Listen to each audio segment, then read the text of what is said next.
Hello यो WhatsApp guys, क्या हाल चाल है। सॉरी गाइस, मुझे बहुत दिन हो गए मैंने वीडियो नहीं डाली है क्योंकि गाइस मैं थोड़ा सा बहुत ही ज्यादा बिजी चल रहा था और जो कुछ भी हो रहा था वो बिल्कुल भी ठीक नहीं हो रहा था। पर लेकिन चलो कोई बात नहीं, अब सब कुछ ठीक हो गया है। तो चलिए फिर बिना देरी के वीडियो को शुरू करते हैं। एपिसोड के स्टार्टिंग में हमको दिखाया जाता है कि याइबा और बाकी सभी मजे कर रहे होते हैं और तभी हम देखते हैं कि उनके सामने एक मॉन्स्टर होता है और फ्रॉग बोलता है कि ये तो एक स्लग मॉन्स्टर है। पर लेकिन हम देखते हैं कि वो स्लग मैन तो अपने आप को स्नेल मैन बोल रहा होता है और इतने में हम देखते हैं कि याइबा उसके ऊपर नमक फेंक देता है और वो स्नेल मैन बहुत ही जल्दी अपने सेल के अंदर चला जाता है। और इतने में हम देखते हैं कि याइबा अपनी तलवार को घुमाते हुए उसको काट देता है और तभी मियामोटो बोलते हैं कि क्या ओनीमारू के पास ऐसे बंदे हैं। और तभी हम देखते हैं कि उनकी तरफ एक वैम्पायर आ रहा होता है और हम देखते हैं कि मियामोटो उसकी स्पीड को देखकर बहुत ही ज्यादा शॉक हो जाते हैं और वो याइबा को पीछे हटने के लिए बोलते हैं। और हम देखते हैं कि वो तो ओनीमारू के 8 ऑप्स में से एक होता है और वो याइबा से उसकी स्वॉर्ड मांगता है, जिससे हम देखते हैं कि याइबा बहुत ही ज्यादा गुस्सा हो जाता है और याइबा बोलता है कि अगर तुमको ये स्वॉर्ड चाहिए तो मुझसे लड़ो।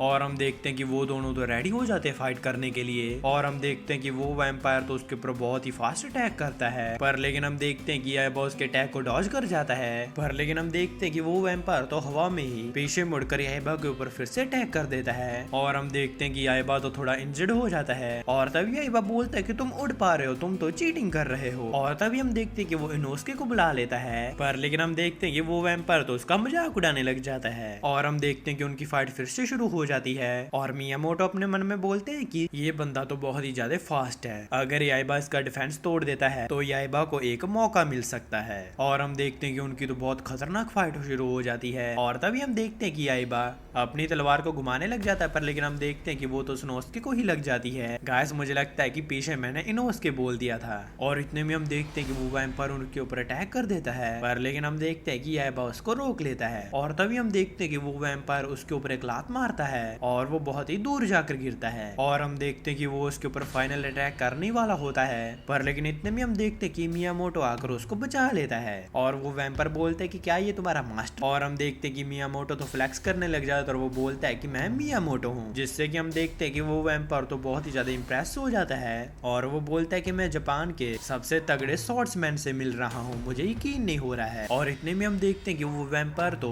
मियामोटो की गर्दन पर काट लेता है और हम देखते हैं कि ये चीज देखकर तो सभी लोग बहुत ही ज्यादा शॉक हो जाते हैं। और हम देखते हैं कि मियामोटो भी एक वैम्पायर में कन्वर्ट हो जाता है और तभी हम देखते हैं कि याइबा को होश आ जाता है। हम देखते हैं कि फ्रॉग और कुकुम्बर भी वैम्पायर में कन्वर्ट हो चुके होते हैं और तभी हम देखते हैं कि वो वैम्पायर उनके ऊपर अटैक करने के लिए बोल देता है। और हम देखते हैं कि जैसे मियामोटो साइका के ऊपर अटैक करने वाला होता है, हम देखते हैं कि याइबा उसको एक लात मारकर पीछे फेंक देता है और याइबा स्नोस्के और साइका को लेकर वहां से भाग जाता है। और याइबा कागेतोरा को बोलता है कि कागेतोरा मेरे आने तक अपना ध्यान रखना। पर लेकिन इतने में हम देखते हैं कि वो वैम्पायर भी उनके पीछे ही आ जाता है और हम देखते हैं कि वो उनके ऊपर अटैक कर ही रहा होता है और स्नोस्के बहुत ही मुश्किल से उसका अटैक डॉज कर पा रहा होता है। और हम देखते हैं कि जैसे ही वैम्पायर उसके ऊपर अटैक करने वाला होता है, हम देखते हैं कि साइका और याइबा को वो नीचे फेंक देता है और वो अटैक तो वो उसको खुद को ही लग जाता है। और हम देखते हैं कि स्नोस्के और उस वैम्पायर की फाइट शुरू हो जाती है और हम देखते हैं कि याइबा और साइका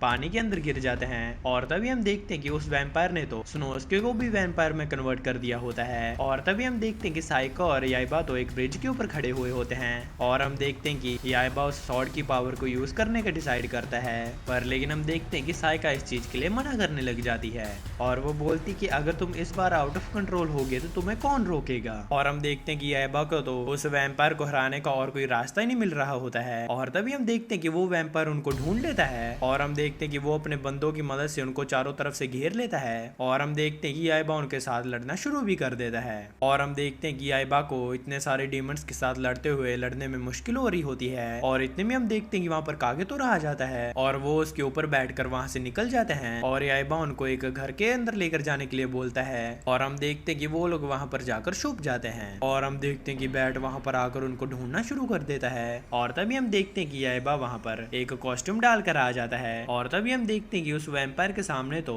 बहुत सारे समुराइज के ड्रेसेस होती हैं और वो उनमें से एक आर्मर को काट भी देता है। और हम देखते हैं कि उसके अंदर तो साइका भी होती है और इतने में हम देखते हैं कि पीछे से याइबा भी उसके ऊपर अटैक कर देता है और हम देखते हैं कि वो वैम्पायर भी उसके ऊपर अटैक कर देता है और वो याइबा को काट देता है। पर लेकिन हम देखते हैं कि ऊपर के हिस्से में तो याइबा छुपा हुआ होता है और नीचे के हिस्से में तो कागेतोरा होता है और याइबा उस वैम्पायर के ऊपर अटैक कर देता है, जिसकी वजह से हम देखते हैं कि उस वैम्पायर के फेस में से खून निकलने लग जाता है। और हम देखते हैं कि ये चीज देखकर तो वो वैम्पायर बहुत ही ज्यादा गुस्सा हो जाता है, जिसकी वजह से हम देखते हैं कि वो उसके ऊपर बहुत ही खतरनाक अटैक करता है। पर लेकिन हम देखते हैं कि याइबा उसके अटैक से बचता हुआ छत के ऊपर आ जाता है। पर लेकिन तभी याइबा देखता है कि उसकी तलवार तो उसके पास होती ही नहीं है। और हम देखते हैं कि वो तलवार तो नीचे साइका देख लेती है और हम देखते हैं कि वो तो उस तलवार को उठा ही नहीं पा रही होती है। पर लेकिन हम देखते हैं कि कागेतोरा उसकी तलवार को उठा लेता है और वो लोग वैम्पायर के बंदों से बचते हुए उनकी तरफ बढ़ने लग जाते हैं। और दूसरी तरफ हम देखते हैं कि याइबा वैम्पायर के सारे अटैक्स को डॉज कर रहा होता है। और इतने में हम देखते हैं कि याइबा एक कमरे के अंदर चला जाता है, जहाँ पर हम देखते हैं कि कागेतोरा याइबा को उसकी तलवार दे देता है। और हम देखते हैं कि जैसे ही याइबा अपनी तलवार को घुमाने की कोशिश करता है, हम देखते हैं कि वो वैम्पायर तो याइबा की तलवार की ऑब्स वाली जगह पर एक कोई और ऑब डाल देता है, जिस वजह से हम देखते हैं कि याइबा अपनी वो वाली टेक्निक को यूज नहीं कर पाता है। और हम देखते हैं कि उनकी फाइट फिर से शुरू हो जाती है और हम देखते हैं कि याइबा तो उसके अटैक्स को बहुत ही मुश्किल से डॉज कर पा रहा होता है। और हम देखते हैं कि याइबा बहुत ही ज्यादा जख्मी भी हो जाता है। और हम देखते हैं कि जैसे ही वो वैम्पायर याइबा को मारने वाला होता है, तभी साइका के गले में डाला हुआ ऑब के ऊपर सूरज की रोशनी पड़ती है और उस ऑब की रोशनी उस वैम्पायर पर पड़ती है, जिसकी वजह से हम देखते हैं कि उसकी तो बॉडी जलने लग जाती है। और तभी हम देखते हैं कि याइबा को उसको हराने का एक आइडिया आ जाता है और हम देखते हैं कि वो उस घर की सारी छत को अपनी तलवार की मदद से तोड़ देता है और सन की लाइट की वजह से वो तो जलने लग जाता है। और तभी हम देखते हैं कि याइबा की तलवार के अंदर जो ऑब डाला हुआ होता है उसने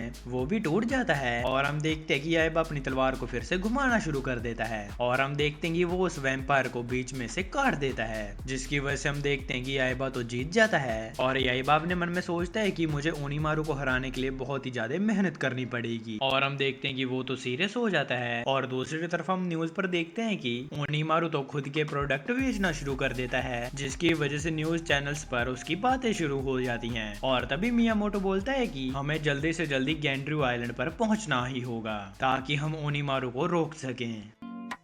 और इसी के साथ हमारा ये एपिसोड खत्म हो जाता है। गाइस मुझे कमेंट करके बताइए कि आपको ये वीडियो कैसी लगी। और हाँ गाइस, हमने एम किया था कि हमको जून के महीने में 1K सब्सक्राइबर कंप्लीट करने हैं, पर लेकिन किसी वजह से गाइस मैं वीडियो नहीं डाल पाया, जिसकी वजह से हमारा वो एम भी छूट गया। पर लेकिन चलो कोई बात नहीं, हम देखते हैं कि इस महीने के एंड तक क्या हम 1K सब्सक्राइबर कंप्लीट कर सकते हैं कि नहीं। तो इसलिए गाइस प्लीज चैनल को सब्सक्राइब कर लीजिए और वीडियो को लाइक भी कर दीजिए। वीडियो पसंद है तो वीडियो को लाइक और चैनल को सब्सक्राइब करके जरूर जाना। मैं जा रहा हूँ, आप भी अपना जरूर ध्यान रखना। मैं मिलता हूँ आपको नेक्स्ट वीडियो में। Thanks for watching.